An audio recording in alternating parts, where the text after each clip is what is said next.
Olá, meu nome é Andrea e nós estamos aqui nos estúdios da Kramer Academy e hoje o assunto principal é acupuntura. Vem aprender comigo!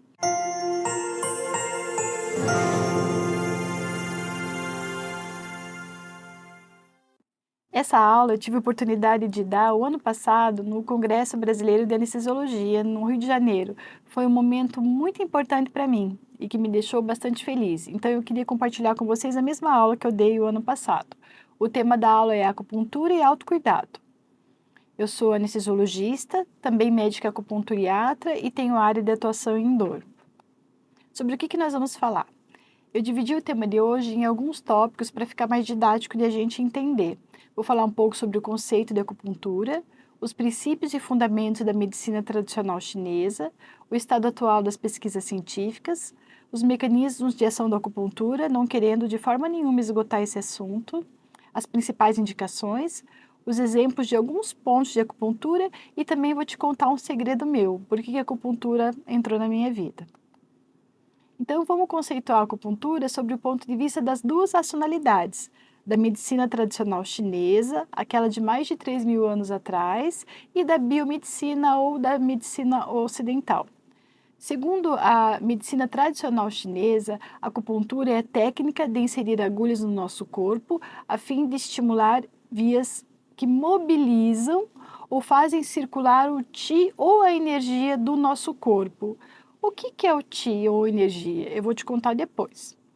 E, da mesma maneira, o conceito da acupuntura sob o ponto de vista da biomedicina ou da medicina ocidental é a técnica de colocar agulhas e estimular vias neurais que mandam uma informação desencadeada pela agulha até a nossa medula e depois até o nosso cérebro.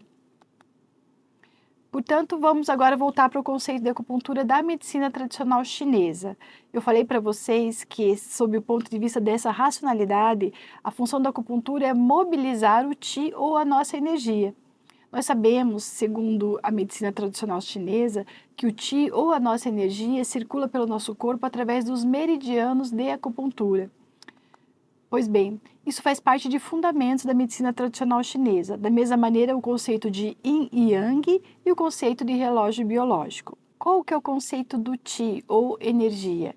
Ela é o sopro primordial, é a força que origina tudo, a essência de todas as coisas. Querem um exemplo bem prático? Uma pessoa que faz esportes, uma pessoa que se alimenta direito, uma pessoa que pega sol, que toma bastante água, a energia dessa pessoa, se você for comparar com outra que não cuida nada disso, que não cuida da alimentação, que não cuida do sono, que não toma sol, que não toma água, vai ter uma energia bem mais prejudicada. Da mesma maneira, se você pega 2 vasos de planta, uma plantinha que você cuida, você coloca água, você coloca adubo, você coloca no sol na hora certa, e a outra plantinha simplesmente você larga ela na sombra e não fornece nenhum tipo de nutriente para ela e nem hidrata essa plantinha. Qual planta vai ter mais energia? Aquela que você cuidou. Em outras palavras, para a gente ter uma boa fonte de Qi no nosso corpo, a gente tem que cuidar de alguns fatores muito importantes. É sobre eles que eu vou falar aqui com você. Um deles, e talvez o mais importante, seja a alimentação. É importante que você procure boas fontes de alimentos, alimentos vindos da natureza, de preferência alimentos orgânicos. E caso você não consiga entrar em contato com esses alimentos orgânicos, pelo menos lave muito bem a casca das frutas e dos legumes.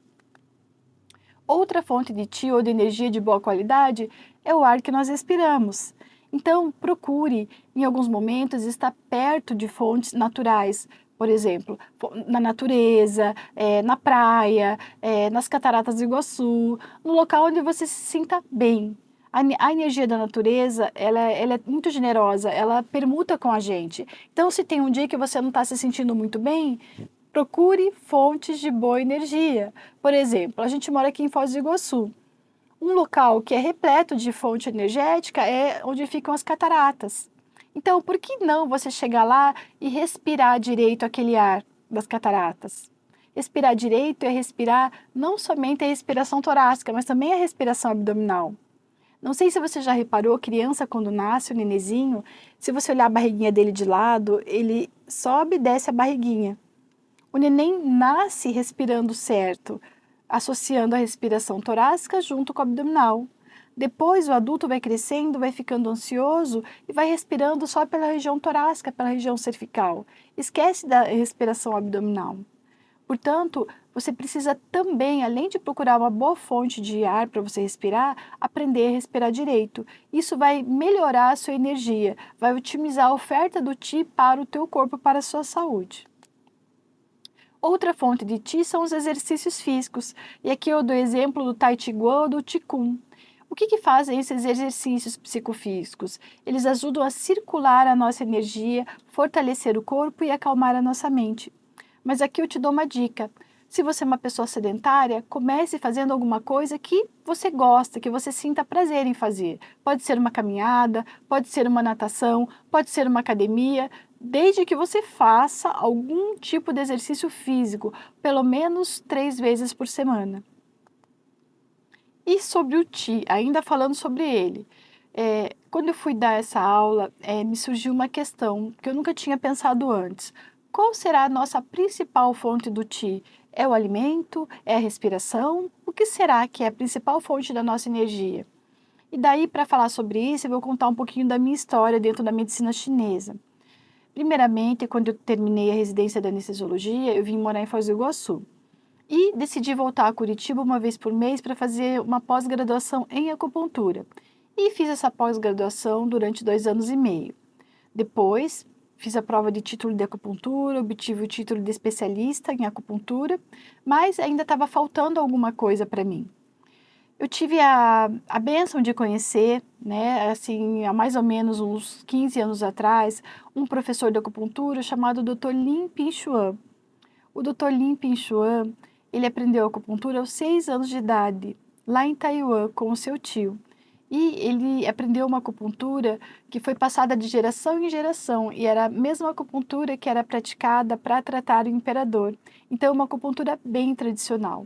E quando eu conheci o Dr. Lin, eu fiquei apaixonada pelas técnicas dele, pelo jeito que ele acolhia os pacientes, pelo jeito que ele tratava as pessoas e também pelo jeito generoso com que ele cuidava das pessoas mais necessitadas, visto que o Dr. Lin atende só voluntariamente aqui na nossa cidade de Foz do Iguaçu.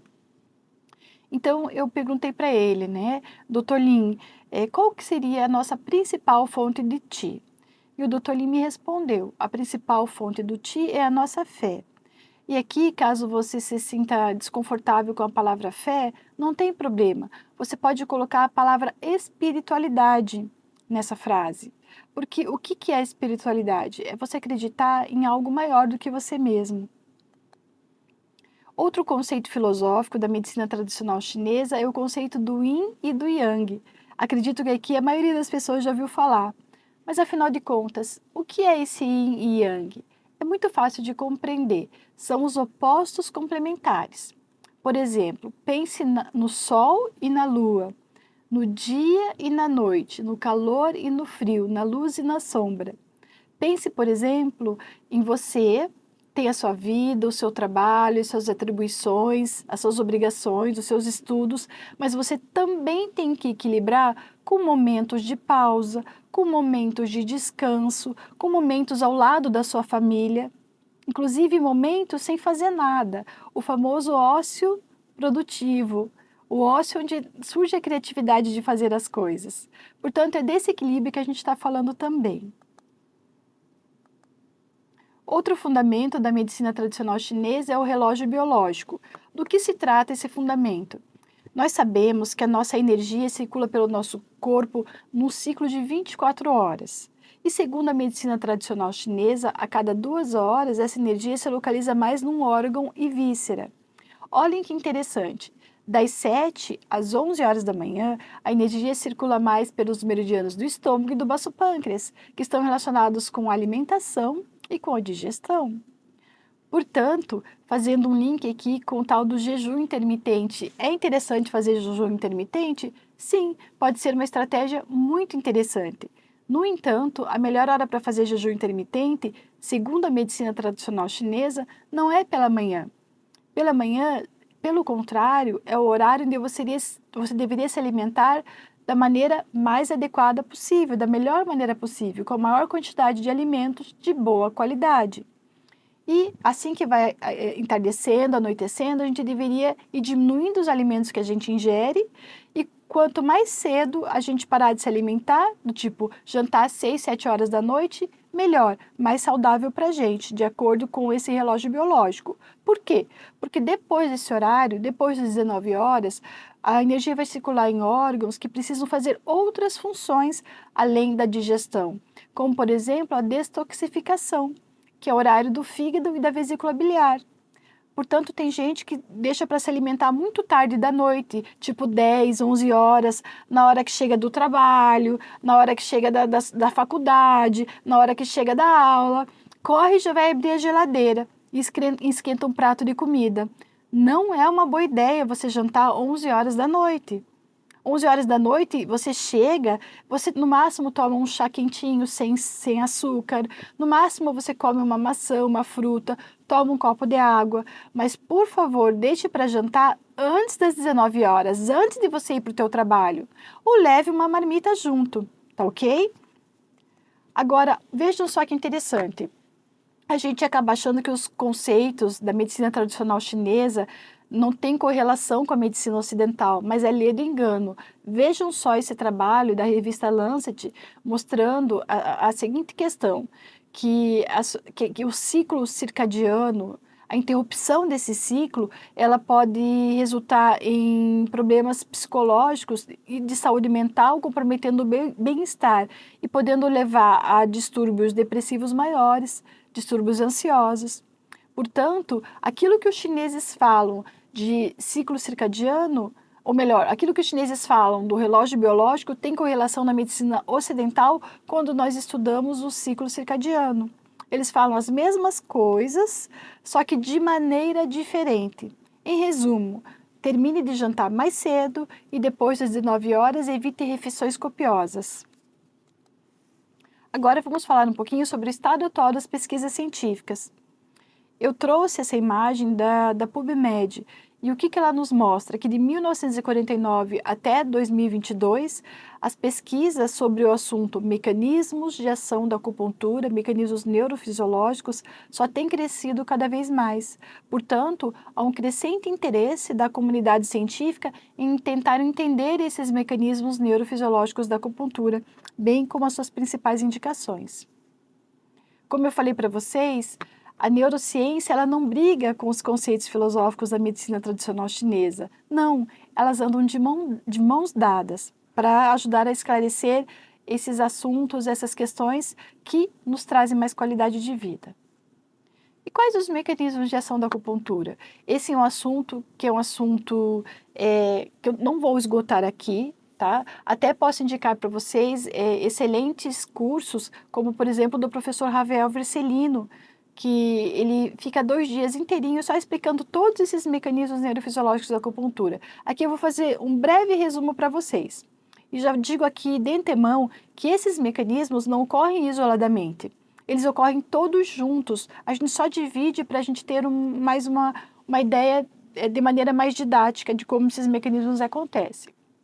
Então, ele pode ser dividido em mecanismo local, que acontece ao redor de onde está a agulha de acupuntura, mecanismo segmentar, que vai acontecer na medula, mecanismos gerais de analgesia descendente, em que descem do tronco cerebral, e de regulação central, que acontecem a nível do sistema límbico.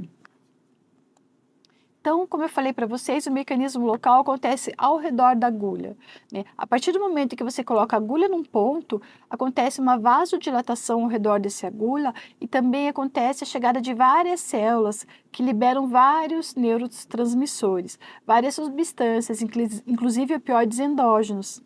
E uma dessas substâncias é a adenosina. E a adenosina inibe o neurônio nociceptor. O que é o neurônio nociceptor? É um neurônio que envia para o nosso sistema nervoso um estímulo que lá no nosso cérebro vai ser interpretado como um estímulo doloroso. O efeito segmentar da acupuntura, como eu falei para vocês, acontece na medula espinhal. E como que acontece esse mecanismo? Para que esse mecanismo aconteça, a agulha tem que ser colocada perto do local onde tem, por exemplo, o estímulo nociceptivo. Vou dar um exemplo aqui, uma lesão no joelho. Então, no joelho tem estruturas que são inervadas por terminações nervosas que atingem um nível da medula, um nível segmentar da medula espinhal. Quando eu coloco agulhas perto dessa região, essa região em volta também são inervadas pelas mesmas terminações nervosas que chegam na medula na mesma região segmentar. E o que acontece quando chega o estímulo da acupuntura na medula? Olha, uma coisa muito interessante. O estímulo nociceptivo ele caminha por fibras mais finas, chamadas fibras do tipo C, cuja velocidade de transmissão do estímulo nociceptivo até a medula é menor do que a velocidade de transmissão das fibras do tipo A delta transmitidas pela agulha de acupuntura. Portanto, o estímulo da agulha de acupuntura chega mais rápido no corno posterior da medula espinhal e, chegando lá, ela estimula um interneurônio inibitório que libera encefalina. E a encefalina, ela inibe esse portão da dor. Vocês lembram quando vocês eram crianças e se machucavam, ralavam o cotovelo, ralavam o joelho e chegava uma mãe, uma avó, ou mesmo uma tia e às vezes até o papai e dava um beijinho ali perto onde tinha um machucado e não parece que a dor aliviava? Pois bem, é o mesmo mecanismo, não é psicológico, tá? É a transmissão desse estímulo por fibras de mais grosso calibre que transmitem esse estímulo numa velocidade um pouco maior do que as fibras do tipo C e ao chegarem no corno posterior da medula liberam a encefalina que vai inibir esse portão da dor, né? E daí menos estímulos são levados para níveis superiores. Agora eu vou falar de um outro mecanismo que é da analgesia descendente. Esse mecanismo é fisiológico, já faz parte do nosso corpo. A acupuntura só potencializa. Mas o que seria isso? Para você desencadear esse estímulo, a agulha não precisa estar perto do local da lesão.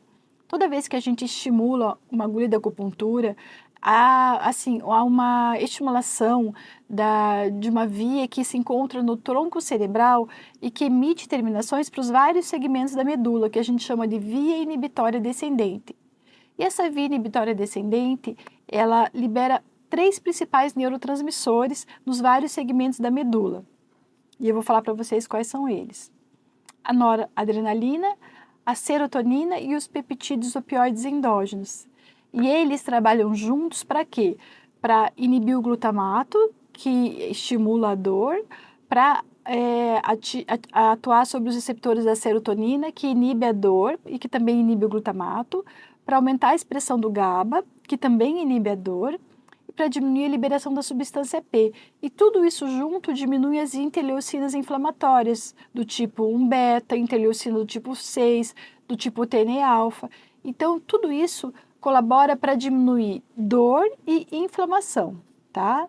Veja que tudo isso acontecendo no nosso corpo sem você dar nenhum medicamento. E aqui só para termos de curiosidade. Vocês sabem que pacientes com dor crônica muitas vezes têm indicação de tomar antidepressivos duais, que inibem a recaptação da serotonina e da noradrenalina. Portanto, os pacientes que estão fazendo tratamento para dor crônica com o uso desses antidepressivos têm o efeito desses antidepressivos potencializados através do uso da acupuntura. Por quê? Porque ela também faz a mesma inibição da recaptação e também liberação da serotonina e da noradrenalina. Portanto, mecanismos que se potencializam por vias diferentes. Outro efeito de analgesia descendente acontece por estimulação do eixo HPA, diminuindo a liberação de COX-2, que ativa a inflamação, portanto, ao diminuir a COX-2, diminui a inflamação, e aumentando a expressão de receptores canabinoides. Olha que interessante, tá? E daí eu lanço a seguinte pergunta, né, que pode ser até objeto de pesquisas futuras. Será que, pelo fato da acupuntura estimular receptores canabinoides, os pacientes que fazem uso do cannabis não teriam o efeito do cannabis potencializado se realizassem também concomitantemente a acupuntura? E agora o último efeito que eu vou falar para vocês é o de regulação central.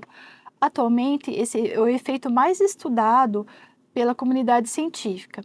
E o que fala esse efeito? Como que ele age no cérebro? A acupuntura, você coloca um ponto, por exemplo, um ponto F2 no dorso do seu pé. Esse ponto distal vai estimular no nosso cérebro melhorar a conectividade cerebral de uma região chamada rede de modo padrão. Então, nós podemos dizer que a acupuntura aumenta a conectividade cerebral dessa rede de modo padrão, e a rede de modo padrão inclui o sistema límbico, que é relacionado com as emoções. Portanto, a acupuntura ela acaba atuando nas duas dimensões da dor, na sensório-discriminativa, que eu falei agora há pouco sobre esses mecanismos, e na afetivo-motivacional. Ou seja, o paciente tem uma diminuição da dor, tá? Por dois mecanismos. Um mecanismo é analgesia local e segmentar, o aumento da expressão dos receptores canabinoides, aumento da serotonina, da noradrenalina, aumento dos próprios peptídeos opioides endógenos. Mas um outro mecanismo que ele sente menos essa dor é que, como a acupuntura atua no sistema límbico e o sistema límbico está relacionado com as emoções, a partir do momento que você melhora a conectividade dessa região, o paciente se importa menos com aquela dor. Às vezes ela você não conseguiu tirá-la 100%, mas ela parece que já incomoda menos, porque a parte afetiva motivacional do paciente é melhorada com a acupuntura. E quais as principais indicações da acupuntura? A gente falou até agora bastante do tratamento da dor, mas tem muitos outros benefícios. As questões emocionais, melhora da imunidade, porque afinal de contas ela diminui a inflamação, ela propicia com que se faça um acolhimento dos pacientes. Você consegue também fazer orientações sobre estilo de vida, porque muitas pessoas, quando pensam em medicina chinesa, pensam somente na acupuntura. A medicina chinesa é muito mais do que só acupuntura, é orientação sobre todo o estilo de vida. O meu alimento, a minha respiração, se eu pego o sol, se eu tenho momentos de pausa. Portanto, a medicina chinesa é tudo isso e a acupuntura faz parte da medicina chinesa. E quando você recebe um paciente para fazer acupuntura, você não pode perder a oportunidade de orientar sobre as questões de estilo de vida da pessoa. Outra questão bem importante é que pausas são necessárias. Então, às vezes, é o único momento que aquele paciente tem para ter uma pausa para si mesmo durante a sua sessão de acupuntura. E outra coisa bem interessante, o médico ou o terapeuta, melhor dizendo, acaba cuidando melhor de si mesmo. Porque toda vez que, como terapeuta, você tem que orientar o teu paciente a fazer exercício, a dormir na hora certa, a tomar mais água, você percebe que isso primeiro tem que passar por você. Até para você conseguir transmitir aquilo de maneira mais verdadeira e o paciente se motivar para também mudar o seu próprio estilo de vida. Bom, até agora a gente falou então do conceito, princípios e fundamentos, estado atual das pesquisas científicas. Eu já fiz uma boa introdução a respeito dos mecanismos de ação da acupuntura e das principais indicações. Mas ainda tem coisas que eu preciso te falar. Eu vou te mostrar alguns pontos de acupuntura que você pode fazer aí na sua casa e vou responder a pergunta por que a acupuntura entrou na minha vida. Olha, tem um excelente ponto de acupuntura chamado F3. Ele fica no dorso do pé. Esse ponto é excelente para enxaqueca e inclusive para cefaleia tensional. Você não precisa estimular só com agulha, você pode fazer uma massagem local nos dois pés, caso você tenha, por exemplo, uma crise de enxaqueca. E eu trouxe esse artigo científico porque olha interessante o que ele fala. Os benefícios da acupuntura não podem ser explicados apenas pelo efeito placebo e persistem para além do fim do tratamento. Então, é isso que a gente acaba vendo na clínica. Então, você trata um paciente, ele melhora e muitas vezes ele vai ficar meses ou anos com aquela dor melhorada. Muitas vezes ele nem precisa voltar, outras vezes não, ele precisa voltar antes. Cada paciente é um paciente. Outro exemplo de ponto de acupuntura é o ponto VC17. Ele fica aqui bem no meio do externo, na região entre os dois mamilos. E você também pode fazer uma pressão, uma digitopressão, no sentido horário, em casos, por exemplo, de ansiedade, de crise de pânico. Você pode associar a acupressão desse ponto, por exemplo, com uma respiração, prestando atenção no ar que entra e sai do seu nariz. Quando você dirige a atenção por uma sensação do teu corpo, você está fazendo o que a gente chama de mindfulness, ou atenção plena. E olha que interessante aqui. Você consegue associar três técnicas, no caso de uma crise de ansiedade. Vou te ensinar a digitopressão do ponto VC17. Daí você pode colocar, nada a ver com medicina chinesa, mas eu vou aproveitar para fazer esse link aqui. Coloca umas 2, 3 gotinhas de óleo essencial de lavanda na sua mão. Faz assim, inspira e expira durante 3 vezes. Inspira Expira, não se esquecendo de respirar pela barriga também. E presta atenção no cheiro do óleo essencial. Você vai estar associando 3 técnicas: a técnica da acupuntura, a técnica do mindfulness e você vai estar associando com a aromaterapia. Tudo para ajudar a aliviar, por exemplo, uma ansiedade antes de, por exemplo, de uma reunião com o seu chefe, enfim, num momento qualquer, quando você esteja precisando se conectar melhor com você mesmo, em qualquer lugar, tá? E por que a acupuntura entrou na minha vida? Esse é um grande mistério, mas eu vou falar esse mistério aqui para vocês. Porque eu precisava de mais equilíbrio na minha vida. A anestesiologia é uma especialidade maravilhosa, é uma especialidade incrível, que eu amo muito e me orgulho muito de ser anestesiologista.